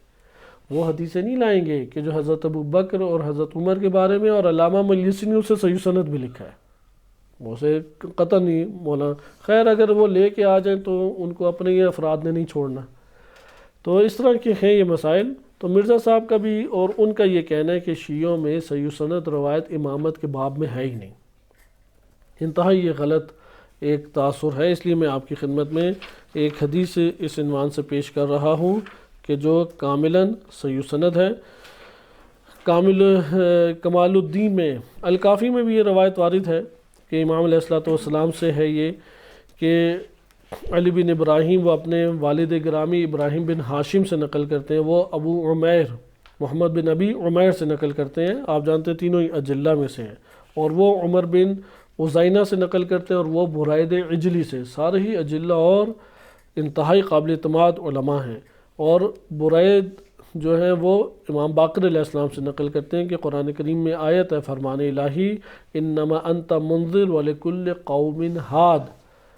تو امام نے فرمایا کہ رسول صلی اللہ علیہ وسلم فرماتے ہیں المنذر ولکل زمان من ہاد، ہر زمانے میں ہماری طرف سے ہم میں سے کیا ہے ہادی ہے. یہدیہم الی ما جاء بہ نبی اللہ، اللہ کا نبی جو لے کے آیا ہے اس کی طرف امت کی ہدایت کرتا ہے وہ. ثم الہداد من بعدہ علی، تو نبی صلی اللہ علیہ وسلم کے بعد جو ہادی آئیں گے ان میں پہلے کون ہے؟ علی علیہ السلام. ثم الاوصیاء واحدا بعد واحد، ایک ایک کے بعد وصی آئیں گے علی علیہ السلام کے بعد. یہ 12 ائمہ کے اوپر صحیح سند دلیل ہے یا نہیں؟ اور ہے بھی الکافی میں، کیونکہ بعض نے یہ کہا ہے کہ شیخ صدوق نے ساری حدیثیں گھڑی ہوئی ہیں. یہ بحرین کے بعض سنی محققین بیٹھے ہوئے ہیں انگلینڈ وغیرہ میں، سارے فتنے شیعہ سیاسی اقتدار کو اور سیاسی طاقت کو دبانے کے سارے فتنے امریکہ برطانیہ سے اٹھتے ہیں. تو وہاں پہ بعض بیٹھے ہوئے ہیں اور انہوں نے اب لمبی لمبی علم رجال اور شیعہ حدیث کو جم کیا ہے اور چارٹ بنائے ہیں، تحریریں انگلش میں لکھی ہیں اور ثابت کیا ہے کہ ساری حدیث امامت کے بارے میں وہ شیخ صدوق نے نقل کی ہیں اور ساری کی ساری انہوں نے گھڑی ہیں خود سے. جبکہ یہ میں نے آپ کی خدمت میں جو بیان کی ہے الکافی کی روایت ہے. یہی آپ کو روایت کئی شیعہ کتابوں میں مل جائے گی. یہ کیا شیخ صدوق نے نقل کی ہے؟ تو خلاصہ کلام آپ نے ادھر دیکھا کہ امام نے نبی صلی اللہ علیہ وسلم نے فرمایا ہر دور میں ہے. بس شیعہ بھی عقل اور نقل دونوں کی بنیاد پہ قائل ہے ہر دور میں کون ہونا چاہیے؟ ہادی اور راہبر اور حاکم ہونا چاہیے جو ہدایت کرے، جو رہنمائی کرے، صرف اور صرف ہمارے پرسنل امور میں یا معاشرتی اور سیاسی امور میں بھی، معاشرتی اور سیاسی امور میں بھی ہماری ہدایت کرے. لیکن تعین کون کرے امام کا؟ اللہ تعالیٰ کرے. بس یہ کلامی بحث ہوگی ہمارے. امام کا جو وظیفہ ہے اس وظیفے کی انجام دہی میں ان کا وظیفہ عدل عالمی سطح کی پر قائم کرنا ہے یا نہیں؟ بس یہ اس اعتبار سے فقہی بحث ہوگی ہمارے ہاں. امام کی کیا شرائط ہونی چاہیے شیعہ اور سنی وہ بھی ایک الگ ہے. امام آئیں گے کیسے امام حکومت کے اوپر حاکم ہو؟ لشکر کشی کے ذریعے سے. لشکر کشی کا ہمارے ہاں نہیں کوئی ملتی ایسی صورتحال دلیل نہیں ہے. آیا امام علیہ الصلوۃ والسلام شورا بنا کے آئیں گے یا امام علیہ الصلوۃ والسلام دعوت اور امر بالمعروف و نہی عن المنکر اس کے ذریعے سے آئیں گے؟ امر بالمعروف و نہی عن المنکر کے ذریعے سے امام یہ روش کو اختیار کریں گے. اب کلامی کتابوں سے یہ جو اس کتاب میں آیت اللہ جوادی عاملی حفظہ اللہ تعالیٰ نے لکھا ہے، میں دو تین نقطے آپ کی خدمت میں پہلے عرض کر دوں، پھر اب اسی اساس پہ کلامی شیعہ کتابوں سے چند چیزیں آپ کی خدمت میں پیش کی جاتی ہیں۔ پہلی بات انہوں نے یہ کی، اہل سنت میں یہ فقہی مسئلہ ہے۔ دوسری بات انہوں نے یہ کی کہ امت کے اندر جو فکر و نظر رکھنے والے افراد ہیں ان کا وظیفہ ہے کہ حاکم کو معین کریں، راہبر کو معین کریں، یہ دوسرا نقطہ۔ اور تیسرا نقطہ ان کا یہ ہے کہ کتب کلامیہ میں امامت کی بحث میں انہوں نے ذکر کیا اہل سنت نے، اشاعرہ کس بات کے قائل ہیں؟ حسن و قبح شرعی کے۔ حسن و قبح شرعی کی وجہ سے وہ کہتے ہیں اللہ کی طرف کسی کام کی بھی لزومی طور پہ نسبت نہیں دے سکتے، یہ لازم ہے، یہ ضروری ہے، یہ واجب ہے، لہذا اللہ کے لیے حاکم مثلا قرار دینا وہ لازم اور واجب ہے ہی نہیں ہے۔ کل ذمہ داری کس کی ہے؟ یہ لوگوں کی ہے۔ وہ اس باب سے پھر دلیل لے کے آتے ہیں۔ معتزلہ اگرچہ حسن و قبح عقلی کو قبول کرتے ہیں لیکن وہ اس باب میں قائل ہیں کہ اللہ کی طرف سے وجوب امام کا متعین ہونا لازم اور واجب ہے ہی نہیں۔ ہم یہ پہلے پڑھ چکے ہیں کہ کلام میں واجب کا معنی کوئی اور ہے اور فقہ میں کوئی اور ہے۔ جو یہ تمیز نہیں کرتے وہ کہتے ہیں اللہ پہ کیسے واجب ہو سکتا ہے، کون ہے جو اللہ پہ ایک چیز واجب کرے؟ تو انہیں کہا جائے گا کہ فقہ والا واجب نہیں ہے، ادھر عقلی معنی میں ایک معنی واجب ہے کہ ایک موضوع اور محمول میں ایک کو دوسرے سے جدا نہ کرنا، بدیہی امور میں سے اس کا ہونا، عقلی بدیہی امور میں سے ہونا، اس کو وجوب سے تعبیر کیا جاتا ہے۔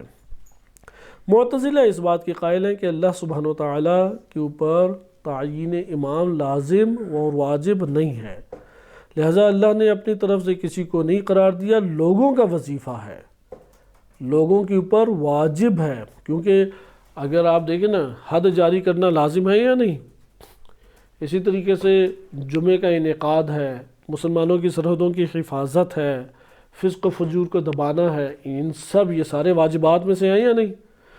یہ واجبات کس واجب کی پر موقوف ہے؟ حاکم کا ہونا، اسلامی شرعی حاکم کا ہونا۔ یہ سارے واجبات کس کے پر موقوف ہیں؟ اسلامی شرعی حاکم پہ۔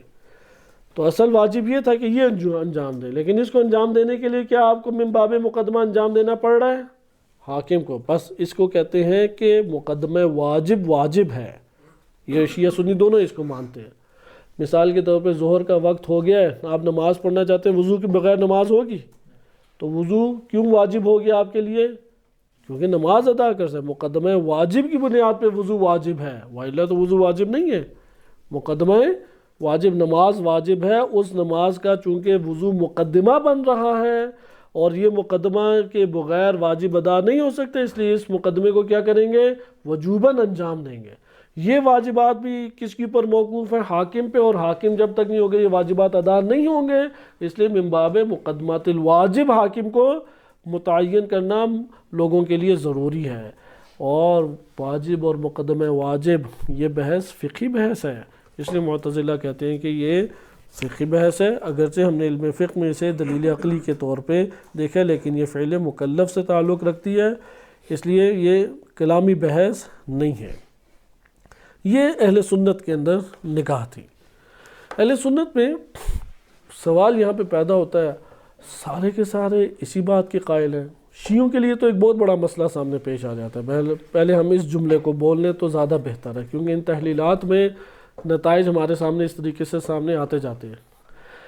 اہل سنت احادیث میں کیا وارد ہوئے، یہ شیخ مفید رحمۃ اللہ علیہ نے نکات اٹھائے ہیں، اس دور سے یہ نقطے موجود ہیں علمی کتب میں۔ صحیح مسلم کی ہم نے حدیث کیا پڑھی، من مات ولیس علیہ بیعۃ مات میتۃ جاہلیہ۔ شاعرہ دلیل نقلی کی وجہ سے، آیات روایات کی وجہ سے وجوب امام کے قائل ہیں، وجوب خلیفہ کے، یعنی وہ لازمی طور پہ خلیفہ اور حاکم کے ہونے کے قائل ہیں، ایسا ہے یا نہیں؟ اسی طرح آپ نے کے سامنے میں نے ایک اور حدیث پڑھی جو اہل سنت کتب میں ہے، من مات ولیس لہ علیہ امام مات میتۃ جاہلیہ۔ یہ صحیح سنت روایات ہیں ان کے ہاں۔ سوال یہ پیدا ہوتا ہے، شیخ مفید نے بھی یہ بات اٹھائی، آپ کے لیے بھی خلیفہ ضروری ہے یا نہیں؟ وہ کہتے ہیں ضروری ہے، خلیفہ اول، خلیفہ دوم، خلیفہ سوم، پھر عباسیوں کے اندر چناؤ کرتے ہیں، ہارون اور عمر بن عبدالعزیز کو سب سے اوپر قرار دیتے ہیں اور مامون کو۔ تو شیخ مفید نے یہ کہا، آج کے دور میں کون ہے آپ کا امام؟ یا جاہلیت کی موت آپ سارے مار رہے ہیں؟ دو میں سے ایک ہی بات رہ جاتی ہے نا، یا اپنا امام بتاؤ، امام نہیں ہے تو جاہلیت کی موت مر رہے ہیں. یہاں پہ آج کے دور میں بھی اہل سنت خاموش ہو جاتے ہیں. یہ نقطہ آج بھی ابھاریں تو اہل سنت خاموش ہو جاتے ہیں. کہاں ہے ہمارا امام؟ کون ہے ہمارا امیر؟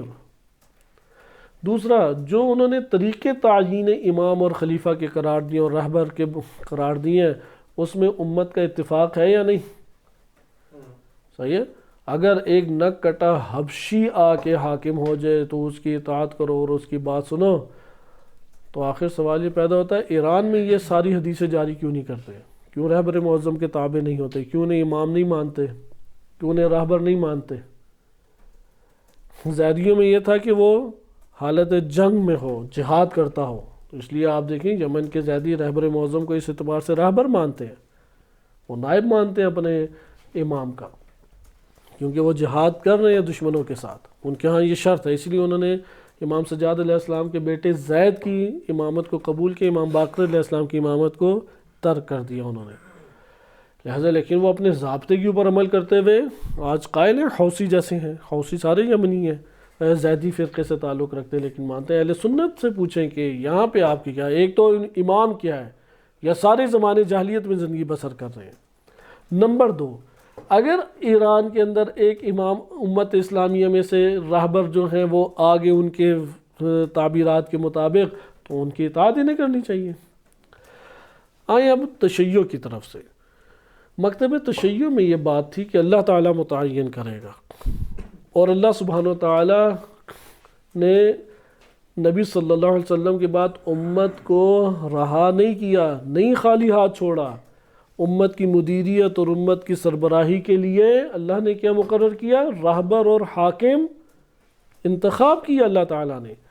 سوال یہ پیدا ہوتا ہے کہ آیا 2060 ہجری کے بعد یہ والا ضابطہ اور یہی والا جو ایک ہمارے پاس معیار ہے وہ اب بھی موجود ہے یا نہیں ہے؟ یا یہاں پہ ہم اہل سنت نظریے کے قائل ہو جائیں کہ یہ ایک فقہی مسئلہ بن گیا ہے؟ امام زمان علیہ السلام اس حد تک تو شیعہ اہل سنت سے تھوڑا بہتر ہو گئے کہ ہم کہتے ہیں کہ ہمارے اوپر امام تو ہے. صحیح ہے، ہم تو ماتم میتتن جاہلیہ سے بچ گئے. امام معصوم موجود ہے، امام مہدی علیہ السلام زندہ ہیں، حی ہیں اور حاضر ہیں، ظاہر نہیں ہے لوگوں کے سامنے، غیبت میں ہیں، تو ہم تو امام کے قائل ہیں. یہ ایک قدم آگے چلے گئے. اب امام علیہ السلام جب موجود ہیں لیکن غیبت میں ہیں، غیبت کے بعد امت کو انہوں نے رہا چھوڑ دیا یا اپنے امت کے اندر اپنا کوئی نائب قرار دیا کہ جو ان کی نیابت میں وظائف اور امور کو انجام دیتا رہے. یہ جو نائب کا قرار دینا ہے یہ اللہ سبحانہ وتعالیٰ کی طرف سے ہے یا نہیں ہے؟ اگر اللہ کی طرف سے نہیں تو حجت ہی نہیں رکھتا. یا امام معصوم کا جو بھی معین کرنا ہے یا جو ضابطہ بھی دینا ہے اللہ تعالیٰ کی جانب سے حقیقت میں وہ، اور یہ آپ جانتے ہیں، پڑھ چکے ہیں، یہ احادیث ہماری بھری بھی ہیں. سوال یہ پیدا ہوتا ہے یہاں پہ آ کے کیوں ہم اس بات سے غافل ہو جائیں کہ جو ضرورت نبی صلی اللہ علیہ وسلم کی رحلت کے بعد اسلامی معاشرے کو مدیریت اور رہبریت کی تھی، کیا آج اس معاشرے کو مدیریت اور رہبریت کی ضرورت نہیں ہے؟ یا آج بھی معاشرے کو مدیریت اور رہبریت کی ضرورت ہے؟ بالفاظ دیگر آپ تاریخ اٹھا کے دیکھیں، جب امام علی علیہ السلام حضرت عمر اور حضرت عثمان کے دور میں تھے، امام علی علیہ السلام کے جو اصحاب تھے، مالک اشتر ہیں، کمیل ہیں، عمار ہیں، ابو ذر ہیں، یہ خاموش پڑے رہتے تھے یا اعتراض کرتے تھے؟ اعتراض کرتے تھے یا نہیں؟ اجتماعی اور سیاسی مسائل کے اوپر دخل اندازی کرتے تھے یا نہیں کہ یہ دین سے ہٹ کر ہے چیز یا نہیں؟ تو کیا آج امام زمان علیہ السلام موجود ہیں تو یہاں پہ یہ وظیفہ ہمارا بنتا ہے یا نہیں؟ لہٰذا یہ بات ہمارے سامنے پیش آتی ہے کہ جب آپ دین کو معاشرے سے کاٹ کے رکھ دیں گے تو دین کس کام کے لیے تھا؟ یعنی اللہ تعالیٰ نے دین کیوں اتارا؟ دین اگر معاشرے کو چلانے کے لیے اور انسانی زندگی کو منظم کرنے کے لیے نہیں تھا تو پھر تو کسی کام کا نہ ہوا وہ دین. دین اللہ نے اتارا ہی اس لیے تھا کہ انسانوں کے مسائل حل کیے جائیں، اس کی زندگی کو اللہ تعالیٰ منظم کرے. آج آپ دین کو صرف کتابوں میں رکھ دیں اور 4-5 چیزوں کے علاوہ دین کو معطل قرار دے دیں، یہ تو دین کا انکار کرنے کے مترادف ہوئی بات۔ امام خمینی رحمۃ اللہ علیہ نے اسی باب سے یہ بات بیان کی کہ دین معطل ہو جائے، 70-80%، 80% دین معطل رہے، دین ناکارہ ہے، 1000 سال تک امام زمان علیہ السلام غیبت میں اگر رہیں تو یہ حکمت الہی تھی کہ دین معطل ہو جائے، یا حکمت الہی یہ تھی کہ دین اجرا ہو؟ کون سی بات تھی؟ شریعت اللہ نے کیوں نازل کی کہ حوض علمیہ میں شہریہ کھاتے رہیں اور آپس میں مسائل ڈسکس کرتے رہیں، لیکن وہ اجرا نہیں ہونا چاہیے، وہ نافذ نہیں ہونا چاہیے؟ یا اس لیے اللہ نے شریعت اتاری کہ پورا معاشرہ حوض علمیہ سمیت پورا معاشرہ جو ہے وہ دین کو اختیار کرے اور اس کے اوپر عمل پیرا ہو؟ اب جب آپ بات کریں گے دین کو اختیار کرے اور عمل پیرا ہو تو یہاں پہ یہ بات آ جاتی ہے، یعنی شیعوں کی طرف، سنیوں کی طرف ایک نقص آیا۔ اب دیکھیں شیعہ معاشرے میں کہاں سے نقص آ رہا ہے۔ شیعوں میں نقص یہ آیا کہ جب اگر آپ کہتے ہیں لوگوں کا وظیفہ ہے تو کہاں آج کے دور میں آپ نے اپنا امام بنایا ہے؟ کہاں ہے آپ کا رہبر؟ بناؤ اپنا رہبر، پھر اصول رہبر کے مطابق چلو، اور نہ جاہلیت کی موت مر رہے ہیں۔ شیعوں کی طرف یہ بات آ جاتی ہے کہ تم اپنا لیڈر کیوں بناتے ہو؟ تمہارا لیڈر تو متعین اللہ نے کرنا تھا، تمہارے لیڈر کے لیے تو ضابطے موجود تھے تمہارے مکتب اور تمہاری تعلیمات میں، تو ان تعلیمات سے ہٹ کے تم اپنا لیڈر کیوں بنا رہے ہو؟ تم آخر کیوں شورا کے اوپر ڈگر پہ چل پڑے؟ تم آخر کیوں وصیت کے ڈگر کے اوپر چل پڑے؟ کیوں سقیفہ بنی ساعدہ کی طرح انتخابات کے انداز کے اوپر تم چل پڑے؟ آخر کیا جواز ہے تشیع کے آج کے دور میں، 2022 کے دور میں شیعہ کے پاس کیسے جواز نکل آتا ہے کہ وہ اپنا رہبر اور اپنا قائد اور اپنا لیڈر خود متعین کرنا شروع کر دے، جبکہ آپ کے پاس تعلیمات موجود ہیں؟ آپ تو شروع سے ہی قائل نہیں ہیں، نبی صلی اللہ علیہ وسلم کی رحلت کے بعد ہی قائل نہیں ہیں کہ امت جو ہے وہ متعین کر سکتی، یعنی دو میں سے ایک بات کریں شیعہ حضرات۔ ہم شیعہ کو کیا بات کرنی چاہیے؟ یا اس بات کے قائل ہو جائیں کہ رسول اللہ صلی اللہ علیہ وسلم کے بعد معاشرے اور امت کی سربراہی کے لیے حاکم کے انتخاب کا حق تھا لوگوں کے پاس، لوگوں نے انتخاب کر لیا، یا قائل انتخاب کا حق نہیں تھا؟ جن ادلہ کی بنیاد پہ اس وقت انتخاب کا حق حاصل نہیں تھا تو وہ آج کے دور میں دلیل کارآمد نہیں ہے ہمارے لیے کیا؟ یا کارآمد ہے؟ لہٰذا یہ ہمارے پاس ایک بحث بنتی ہے۔ اس لیے شیعہ اساس ہی انتخاب سے ہٹ کر ہے۔ آج آپ انتخاب کیسے لے کے آتے ہیں؟ ایک اور مسئلہ، انتخاب کلامی مسئلہ یا فقہی؟ انتخاب جو ہے حاکم کا معاشرے کے اندر، امت کو جو کنٹرول کرے، امت کے اوپر جو حاکمیت کرے، مدیریت اس کی کرے، چلائے، وہ اس کا متعین کرنا شیعہ مکتب کے مطابق وہ کلامی بحث ہے یا فقہی بحث ہے؟ کون سی بحث ہے؟ یعنی لوگوں کا یہ وظیفہ ہے کہ وہ انتخاب کریں، یا اللہ کا وظیفہ ہے کہ وہ انتخاب کرے حاکم کا؟ اللہ تعالیٰ کا وظیفہ ہے۔ تو کون سی بحث ہو گئی پھر؟ کلامی بحث۔ کلامی بحث میں فتویٰ لیا جاتا ہے، تو پھر یہ جو فتوے لے کے آتے ہیں اس کی کیا حیثیت ہے؟ ہم اپنے ملک میں حاکم کو منتخب کریں یا نہ کریں، وہ کہتے ہیں تو مرجع تقلید نے فتویٰ دے دیا۔ فتویٰ تو عقائد کے اندر نہیں ہوتا نا، پھر کیسے وہ فتویٰ دے دیا جا رہا ہے؟ یہ سوال جا کے مراجع اعظام سے خود کریں جن سے وہ فتویٰ لے کے آئے۔ اگر آپ کہیں کہ یہ سوال بنتا یا نہیں بنتا، دفتر مراجع میں یہ کر کے دیکھیں یہ فتویٰ کیا ہے کہ آیا میں حاکم کو انتخاب کروں آج کے دور میں یا نہیں۔ وہ یقیناً کوئی ایسی چیز، ایسا نہیں ہے کہ وہ نہیں کوئی جواب دیں گے، ایسی بات بھی نہیں ہے، وہ جواب آپ کو دیں گے کہ آپ نے ہمیں یہ مسئلہ بتایا کہ ہم لوگ بھوکے مر رہے ہیں، زندانوں میں پڑے ہوئے ہیں، ہر روز قتل ہو رہے ہیں، یہ ہمارے اوپر چڑھائی کرتے جا رہے ہیں، ہمارے سارے اموال یہ کھا گئے ہیں، تو مراجع کے دفاتر یہ بتائیں گے اس بنیاد پہ ہم نے کہا کہ اپنی جان بچانے کے لیے اکل میتہ کے عنوان سے کھا لو۔ تو یہاں پہ آپ پھر اپنی قوم کی طرف دوبارہ رخ کریں گے، وہ کہیں گے کہ یہ پھر اتنے پیٹ کیسے نکال لیا آپ نے؟ اگر کھانا نہیں تھا تو، روٹی نہیں تھی تو کیسے اتنے آپ کے ماشاءاللہ صحت بنی ہوئی ہے؟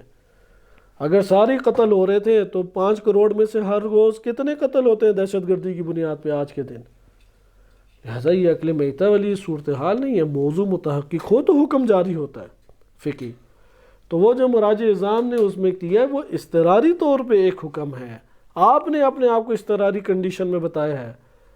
آیا یہ اضطرار بنتا ہے؟ یعنی آج کے دور میں ہر کوئی کہ شراب کیوں پی رہے ہیں؟ اضطرار تھا، نہ پیتا تو مر جاتا میں. یہ جوا کیوں کھیل رہے ہو؟ آخر گھر نہیں چلانا ہے، وہ تو سارے لوگ مر جائیں گے.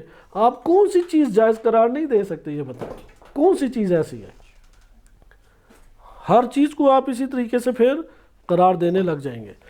میں آپ کے سامنے جلدی سے اب یہ بیان کرتا ہوں کہ شیعہ مکتب فکر کا جو نکات ہیں وہ بھی آپ کے سامنے روشن ہیں. اس کو تھوڑا بہت جو چند نکات آیت اللہ جوادی عاملی نے بیان کیے وہ آپ کی خدمت میں ذکر کیے جائیں گے. لیکن یہ جو ساری باتیں کی ہیں، حقیقت یہ ہے کہ اہل سنت اگرچہ زبان سے یہ کہتے ہیں کہ یہ فقہی مسئلہ ہے، لیکن حقیقت میں وہ بھی اسے اصول دین کا مسئلہ ہی سمجھتے ہیں. وہ بھی اسے حقیقت میں اصول دین کا ہی مسئلہ سمجھتے ہیں، لیکن بیان نہیں کرتے. کیونکہ اگر کہہ دیں اصول دین کا مسئلہ ہے تو کہیں گے نبی صلی اللہ علیہ وسلم نے اس کے بعد کیا فرمایا، انہوں نے کس کا تعین کیا. وہ اس بات سے بھاگنے کے لیے کیا کہتے ہیں، لوگوں کا وظیفہ تھا یہ. لیکن اس جگہ پہ دوبارہ میں یہ تکرار آپ کی خدمت میں کر دوں کہ اگر امامت جو ہے اور امت کی سربراہی کا مسئلہ وہ تعین اللہ کی جانب سے ہونی ہے جو مکتب تشیع کا تقاضا ہے، تو یہ کلامی بحث بلا شک و شبہ ہے. اور اگر کوئی کہے کہ نہیں امت کا وظیفہ یہ نہیں ہے، اللہ کا وظیفہ ہے، تو پھر آج کے دور میں بھی یہ ضابطے کو یہ لے لینا چاہیے. اور اگر آپ اس جانب آ جائیں کہ یہ فقہی مسئلہ نہیں ہے، یہ کلامی مسئلہ نہیں ہے، پھر یہ فقہی مسئلے کے طور پہ آپ لیں گے. اور اہل سنت تفکر ہے یہ بالفاظ دیگر. شیعہ اور سنی جو مکتب کی اصل اساس ہے وہ توحید ہے، نبوت ہے، قیامت ہے، یا یہ نہیں بلکہ امامت اور خلافت ہے. شیعہ اور سنی کی تفریق کس نقطے کے اوپر ہوئی؟ یعنی اگر آج شیعہ، کیونکہ شیعہ اور سنی کس اساس کے اوپر ہیں؟ شیعہ کیا کہتے ہیں؟ حاکم کون ہے نبی صلی اللہ علیہ وسلم کے بعد پوری امت کا؟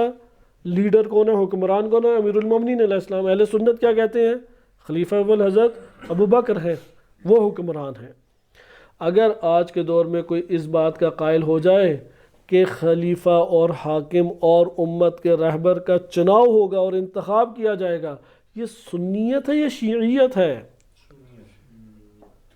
اگر انتخاب لوگ کریں گے، اگر انتخاب اس ملک کی عوام کرے گی، یہ سنیزم ہے یا شیعیزم ہے؟ شیعت ہے یا سنی ہے؟ لہٰذا یہ سنی ہونا ہے. ہمارے ہاں معاشرے میں سنی ہونا کیا ہے؟ آپ تجزیہ تحلیل کرتے ہوئے حضرت عمر کی 4 خصوصیات کو بیان کر دیں. وہ آپ کہیں گے یہ دیکھو یہ تو دیوبندی ہو گیا، یہ تو وہابی ہو گیا، یہ تو سنی ہو گیا. اسے کہو کہ تم اگر سنی اور شیعہ کا معیار جانتے ہو ذرا ادھر جواب دو. سنی شیعہ اس سے نہیں ہوتا. تجزیہ تحلیل کرتے ہوئے مد مقابل جو دشمن ہے یا مخالف ہے، یا جو بھی کوئی آپ تعبیر استعمال کریں، اگر اس کی خصوصیات بیان کی جائے، اس کا معاشرے کے اندر محل وقوع اور شخصیت جو اس کی تاثیر تھی اس کو ذکر کیا جائے، اس سے کوئی سنی نہیں ہو جاتا. اور نہ کسی شیعہ کے بارے میں یہ بیان کرنے سے وہ شیعہ ہو. مثلا امام خمینی کی تعریف کرے سنی، وہ شیعہ ہو جائے گا اس سے. جماعت اسلامی تو بہت تعریف کرتی ہے، اس سے شیعہ نہیں ہوتا. اس سے سنی شیعہ ضرور ہوتا ہے. اگر کوئی قائل ہو جائے کہ امام علی نبی صلی اللہ علیہ وسلم کی رحلت کے بعد امت کا حاکم اور رہبر، اس کو متعین لوگ کریں گے، اس سے وہ سنی ہو جائے گا. اور اگر کوئی کہے کہ اللہ کرے گا، اس سے کیا ہو جائے گا؟ شیعہ ہو جائے گا. اس سے شیعہ سنی کی بحث شدید طور پہ وابستہ ہے. تو یہ مکتب تشیع مکتب سیاسی ہے یا مکتب غیر سیاسی ہے؟ کل اساس مکتب تشیع کی سیاست ہے. کیسے آپ سیاست سے جدا تشیع کو دیکھ سکتے ہیں؟ تیزی سے میں آپ کی خدمت میں ایک کتاب میرے سامنے ہے، اللوامع الالہیہ فی المباحث الکلامیہ. بہت بڑی شخصیت گزری ہیں، فاضل مقداد بن عبداللہ سیبوری الحلی رحمۃ اللہ علیہ. 826 ہجری میں ان کی وفات ہے. علامہ حلی رحمۃ اللہ علیہ کے شاگرد ہیں اور بہت بڑی شخصیت گزرے. فاضل مقداد کئی ان کی کتابیں ہیں علم کلام پہ. ایک علم کلام کی کتاب سے میں آپ کی خدمت میں امامت کا مفہوم شیعہ سنی دونوں کی نگاہ میں تیزی سے پڑھ رہا ہوں تاکہ آپ کے سامنے یہ بات سمجھ آئے کہ کلامی کتابوں میں کیا لکھا ہے. ذکر کرتے ہیں کہ یہ جو صفحہ نمبر میرے سامنے ہے اس کتاب میں 315 ہے. تعریف انہوں نے ذکر کی ہے، امامت کی تعریف کیا ہے. ہمارے یہاں امامت کی تعریف انہوں نے ایک فتویٰ کی حیثیت سے ہی بس لیا ہوا ہے کہ مفتی فتویٰ دے، جنوں کو بھگا دیا، تعویذ دے دی، دعائیں دے دی، شفا دے دی، اس کو وہ سمجھتے ہیں کہ یہ امامت ہے. جو لوگ یہ سمجھتے ہیں انہوں نے خطا کی، غلط تفکر ہے. صحیح وہی ہے کہ جو یہ بزرگ ہمارے علماء بیان کرتے رہے کہ امامت ریاست عامۃ فی الدین والدنیا، دین اور دنیا میں عمومی ریاست، اور ریاست یعنی حاکمیت، دین اور دنیا میں حاکمیت لشخص انسان، اس انسانی شخص کے لیے، خلافتاً عن النبی، جو نبی صلی اللہ علیہ وسلم کے خلیفہ کے طور پہ اس کو اختیار کرے. فالریاست جنس قریب، بہرحال وہ انہوں نے الگ طور پہ ایک اور مطلب ذکر کیا. پھر آگے ذکر کرتے ہیں کہ اختلاف کس کے اوپر ہے. اختلاف اس کے اوپر نہیں ہے کہ ریاست دین اور دنیا نبی صلی اللہ علیہ وسلم کی نیابت میں کسی شخص کے پاس ہو یا نہ ہو. اس میں شیعہ سنی راضی ہیں دونوں. اشاعرہ دلیلیں نقلی کی بنیاد پہ مانتے ہیں اور شیعہ وہ نقلی اور عقلی دونوں دلیلوں کی بنیاد پر مانتے ہیں. فصل ثانی انہوں نے اس طرح سے ذکر کی ہے کہ اس مطلب کے اوپر اختلاف وارد ہوا ہے. کس مطلب پہ کہ یہ لازم ہے یا واجب نہیں ہے. صحیح ہے، اختلاف ہے، لیکن وہ فرقے جنہوں نے کہا تھا کہ یہ واجب نہیں، جیسے خوارج کہتے تھے کوئی امیر ہونا ضروری نہیں ہے، کوئی حاکم ہونا ضروری نہیں ہے، یہ خوارج کا تھا، لیکن وہ فرقہ ختم ہو گیا. اکثر جو ہیں وہ یہی ہیں جیسے انہوں نے ذکر کیا ہے. اکثر الجمہور بوجوبہا، خلافت کے واجب ہونے کا حکم لگاتے ہیں سمعاً، یعنی آیات روایات کی بنیاد پہ. اور وہ کون ہیں؟ وہم اشاعرہ و اصحاب الحدیث، اہل حدیث اور اشاعرہ ہیں. اور معتزلہ اور شیعہ جو ہیں وہ بے وجوب ہے عقلاً، عقلی طور پہ پہلے کہتے ہیں کہ یہ واجب ہے، پھر نقلی دلیلیں لے کے آتے ہیں. یہاں پہ بھی آپ نے یہ دیکھا کہ یہ تذکرہ موجود ہے. بقیہ انہوں نے اقوال ذکر کی ہیں، وہ آپ کی خدمت میں ذکر نہیں کیے جاتے، اور اس کے اوپر ہم اس حد تک بات کو ختم کرتے ہیں. لیکن آئیں سنیوں میں کنوں نے اصول دین میں اسے شمار کیا ہے، کیونکہ امت کے اندر نماز کے موضوع کے اوپر اتنی سخت جنگیں ہوئی ہیں. جنگ جمل جو صحابہ میں لڑی گئی اس کی اساس اور بنیاد کیا تھی؟ خلافت تھی. اگر خلافت اصول دین میں سے نہیں ہے، روزے اور نماز اور حج زکوٰۃ کے اوپر تو جنگیں نہیں ہوتی نا. جنگ صفین کس مسئلے کے اوپر لڑی گئی؟ خلافت کے اوپر. جنگ نہروان کس مسئلے پہ لڑی گئی؟ خلافت پہ. سقیفہ بنی ساعدہ میں جو شدید اختلاف صحابہ میں پیدا ہوا وہ کس اساس کے اوپر تھا؟ خلافت کے اوپر. حجاج نے پکڑ کے صحابہ تابعین کو قتل کیا، کس اساس پر؟ خلافت کے مسئلے کے اوپر. زیاد بن ابی نے جو اس قدر تخریب کاری کی، کس اساس کے اوپر؟ خلافت. یزید کے ساتھ جو امام حسین علیہ السلام کا ایک ٹکراؤ ہوا اور اہل بیت علیہ السلام کو بے دردی کے ساتھ ان کے گھرانے کو پامال کیا گیا، کس اساس پہ تھا؟ آپ تاریخ میں، تاریخ اسلام میں خلافت کے علاوہ کوئی موضوع ایسا نہیں دیکھیں گے جس کے اوپر اس قدر بڑے پیمانے پہ جھگڑا، اختلاف، انتشار، بربادی ہوئی ہو جتنے مسئلہ خلافت کے اوپر ہے. ابھی بھی آپ اس سے اندازہ لگائیں کہ کتنا شدید اختلاف ہے. اس ٹائم شدید اختلاف کی اب نوعیت کیا پہنچ گئی ہے. وہ کیوں اسے فقہی مسئلہ بیان کر کے پیش کرتے ہیں اہل سنت؟ کیونکہ اگر وہ اسے عقائدی مسئلہ قرار دے دیں تو اس کا نتیجہ کیا نکلے گا؟ صحابہ کے اوپر بعض بات آتی ہے، کیونکہ سارے صحابہ نے تو حضرت ابوبکر کی بیعت نہیں کی، سعد بن عبادہ نے بیعت نہیں کی،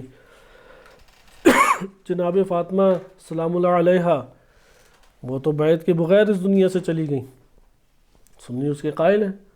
اور اس طرح سے چند افراد اور بھی وہ لسٹ بناتے ہیں کہ نہیں ہے.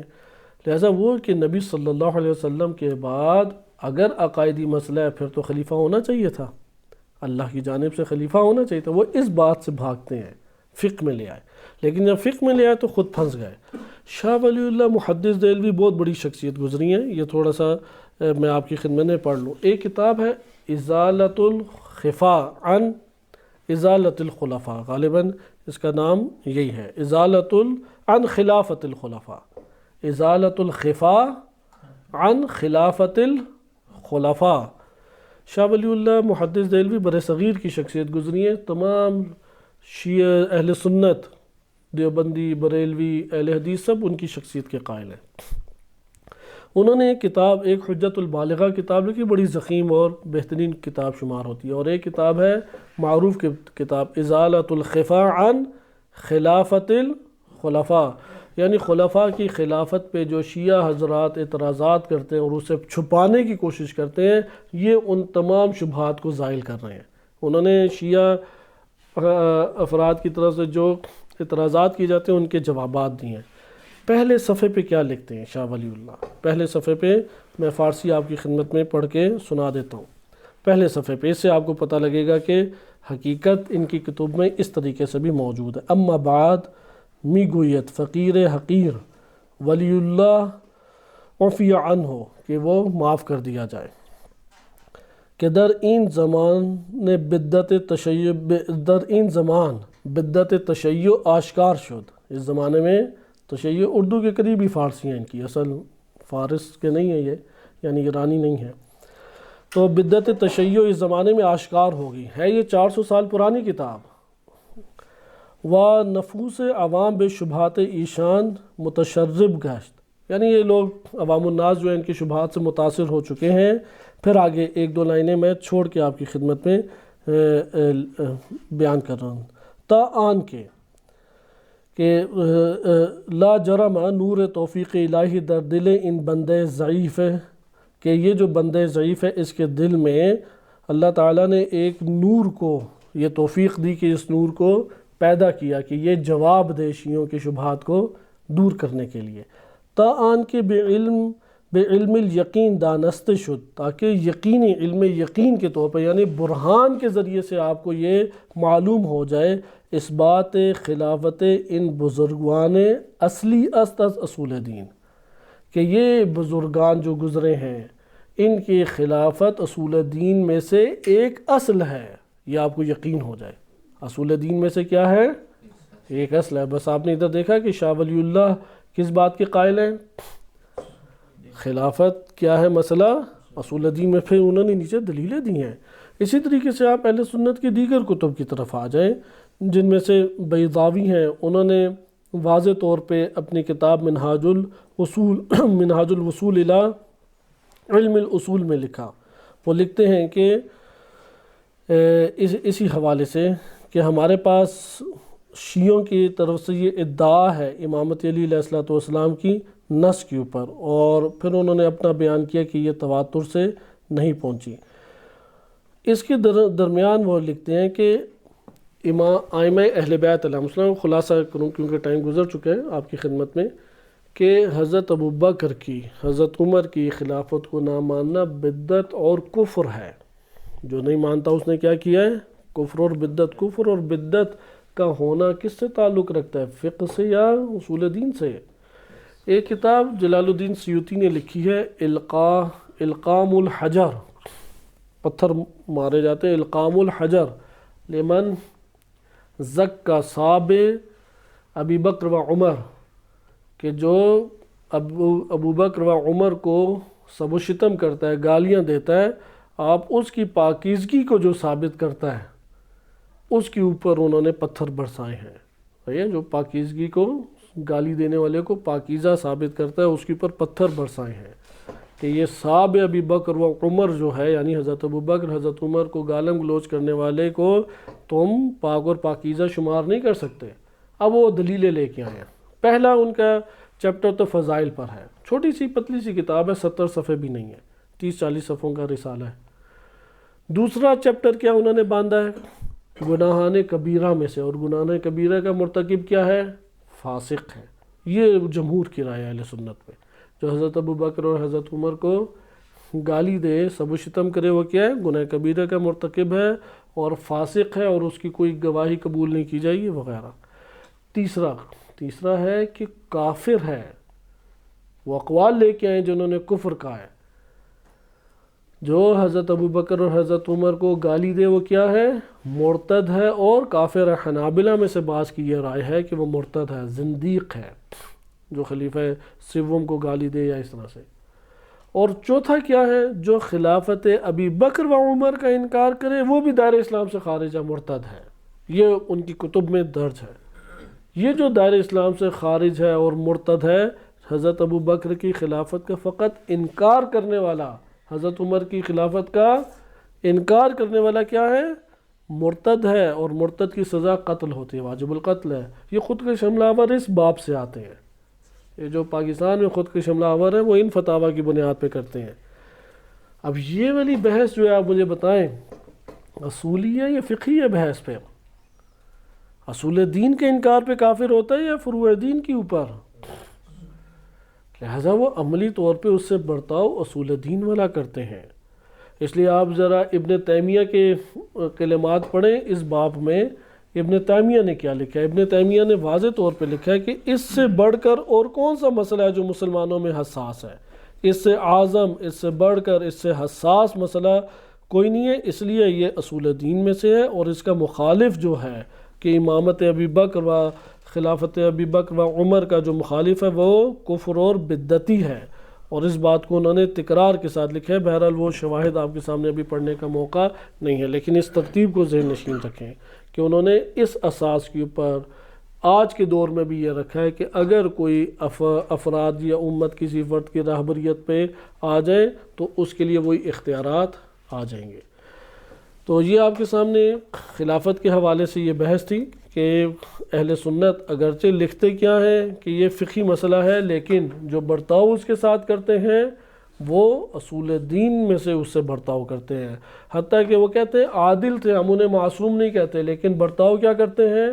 معصوم والا، اور ان کی قول کو حجت مانتے ہیں. اس لیے ان میں آج بھی یہ گروہ موجود ہیں، آج کے دن بھی. جیسے میں نے ایک آپ کو بہترین دلیل بھی دی کہ پاکستان میں یہ طارق جمیل صاحب اور بلال خان کا انٹرویو سنے یوٹیوب کے اوپر، وہ جو آپس میں ان کی کال ہے، معذرت انٹرویو نہیں کال، اس میں بلال خان کا بار بار اصرار ہی یہ تھا کہ آپ نے کیسے شیعوں کو مسلمان کہہ دیا، جبکہ وہ حضرت ابو بکر کی خلافت کو نہیں مانتے. یہ نہیں کہہ رہا تھا کہ وہ برا بھلا کہتے ہیں، برا بھلا کہنے والا تو ہے ہی خالی دائرہ اسلام سے باہر، لیکن جو خلافت کا انکار کرے وہ کیا ہے؟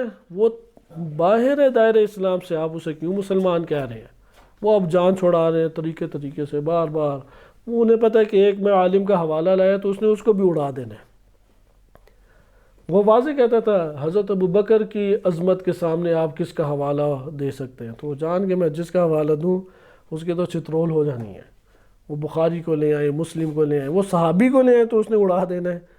تو بقیہ کیا رہ جاتا ہے؟ عظمت حضرت ابو بکر سب سے بالا تر ہے. وہ نبی صلی اللہ علیہ وسلم کے لیے اتنے حساس نہیں جتنے اس مسئلے کے اوپر حساس ہیں. لہذا یہ ہمارے پاس ایک بحث آئی. انشاءاللہ تعالی اگلے درس میں ہم مکتب تشیع میں جو نظریہ امامت کا پایا جاتا ہے اور امامت کی اساس کے اوپر اس معاشرے کو مدیریت کرنے کے عنوان سے پایا جاتا ہے، اس کو ہم پڑھیں گے. صلی اللہ علیہ سیدنا محمد وآلہ الطاہرین.